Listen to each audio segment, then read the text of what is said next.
Hello friends, law of attraction series के first and second part को इतना प्यार देने के लिए धन्यवाद। फ्रेंड्स, इस सीरीज के फर्स्ट पार्ट में हमने लॉ ऑफ अट्रैक्शन की टेक्निक्स को सिंप्लीफाई करके समझने की कोशिश की थी एंड सेकंड पार्ट में हमने यह समझा था कि इसे हाइपोथेटिकली के बजाय रियलिस्टिकली करना चाहिए। तो अब तक हमने ये तो जान लिया है कि लॉ ऑफ अट्रैक्शन का यूज करने के लिए हमें क्या करना है, पर एक्चुअल में डे टू डे लाइफ में इसे कैसे इंप्लीमेंट करना है, यह बहुत इंपॉर्टेंट है। तो आज के वीडियो में हम डायरेक्ट इसी पे फोकस करेंगे कि लॉ ऑफ अट्रैक्शन को डे टू डे लाइफ में प्रैक्टिकली कैसे इंप्लीमेंट किया जाए। चलिए वीडियो को शुरू करते हैं। First, practical approach for how positively convey our wish to the universe. हमारी इच्छा को यूनिवर्स तक पॉजिटिवली कैसे पहुंचाएं। जैसा हमने इस सीरीज के फर्स्ट पार्ट में एनर्जी के बारे में बात की थी, उस कॉन्सेप्ट का सार यही था कि every object emit energy at certain vibrations and वो एनर्जी इस यूनिवर्स में ट्रेवल करती रहती है और कभी न कभी अपने सोर्स पे लौट के अवश्य वापस आती है। वैसे तो लॉ ऑफ अट्रैक्शन हम पर हमेशा काम करता रहता है, क्योंकि इस यूनिवर्स में हम भी एक ऑब्जेक्ट ही हैं और हमेशा एनर्जी एमिट करते रहते हैं। हम उसे नोटिस करें या ना करें, पर जाने अनजाने में कभी हम पॉजिटिव तो कभी नेगेटिव एनर्जी यूनिवर्स में एमिट करते रहते हैं। अब जब हम लॉ ऑफ अट्रैक्शन की पावर को जान गए हैं, तो हमेशा ट्राई कीजिए कि पॉजिटिव एनर्जी ही यूनिवर्स में ट्रांसमिट कीजिए। लेकिन क्वेश्चन फिर वही आ गया कि करें कैसे। आपने ये तो अवश्य ही सुना होगा कि अच्छे काम का अच्छा और बुरे काम का बुरा नतीजा ही मिलता है, या जो दूसरों के लिए खड्डा खोदता है एक दिन वो खुद उसी खड्डे में गिरता है। इसका मतलब यह है कि जब हम किसी का बुरा सोचते हैं तो यूनिवर्स में नेगेटिव एनर्जी ट्रांसमिट करते हैं, और क्योंकि एनर्जी कभी डिस्ट्रॉय नहीं होती, वो तो सिर्फ ट्रैवल करती रहती है और अपने सोर्स पे वापस आने की ट्राई करती रहती है। और जब वो अपने सोर्स की वाइब्रेशंस को फाइंड कर लेती है तो उसी तरह के रिजल्ट्स सोर्स को रिटर्न करती है, जैसा कि सोर्स ने ट्रांसमिट किया था। इसलिए अब हमेशा पॉजिटिव कैसे रहना है, उसके लिए सबसे पहले तो आप कॉन्शियस रहिए और जैसे ही कोई नेगेटिव थॉट आपके माइंड में आए उसे तुरंत चेंज करके पॉजिटिव सोचिए। थोड़े टाइम तक कॉन्शियसली प्रैक्टिस करने से धीरे धीरे आपका ब्रेन ऑटोमेटिकली पॉजिटिव सोचने के लिए ट्रेन्ड हो जाएगा।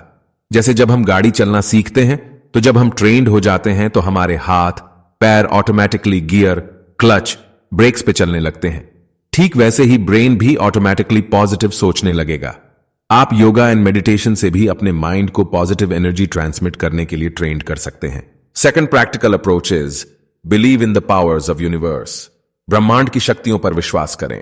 जब आप लॉ ऑफ अट्रैक्शन को प्रैक्टिस कर रहे होते हो तो आपको यूनिवर्स की पावर पे बिलीव करना है। यह डाउट नहीं करना है कि जो टारगेट मैं मैनिफेस्ट करने की कोशिश कर रहा हूं वो तो बहुत बड़ा है। क्या सच में कोई ऐसी पावर होगी जो इस असंभव टारगेट को भी अचीव करवा सकती है? अगर आप ये डाउट करते हो तो इसका मतलब यह है कि आपके बैक ऑफ माइंड में कहीं ना कहीं नेगेटिविटी अभी भी है। लेकिन जब भी हम ऐसे कुछ बिग टारगेट के बारे में सोचते हैं तो as a human being doubt तो ऑटोमेटिकली आता ही है। तो क्वेश्चन अगेन वही आता है कि फिर करें क्या? प्रैक्टिकली इस थॉट को ओवरकम कैसे करें? तो इस थॉट को ओवरकम करने के लिए हम अपने सबकॉन्शियस माइंड का यूज करेंगे। ये तो आप जानते ही होंगे कि हमारा माइंड दो तरह से सोचता है, कॉन्शियसली एंड सबकॉन्शियसली। जैसा कि हमने पहले कहा कि जब भी हम किसी बड़े टारगेट की इच्छा करते हैं तो हमारे कॉन्शियस माइंड में यह डाउट आना स्वाभाविक है कि यह तो इतना बड़ा टारगेट है, क्या यह अचीव हो भी पाएगा या नहीं। और फिर जो भी 90% एफर्ट हमने लॉ ऑफ अट्रैक्शन को अप्लाई करने के लिए किया होता है, ये 10% डाउट उस 90% एफर्ट को भी जीरो कर देता है।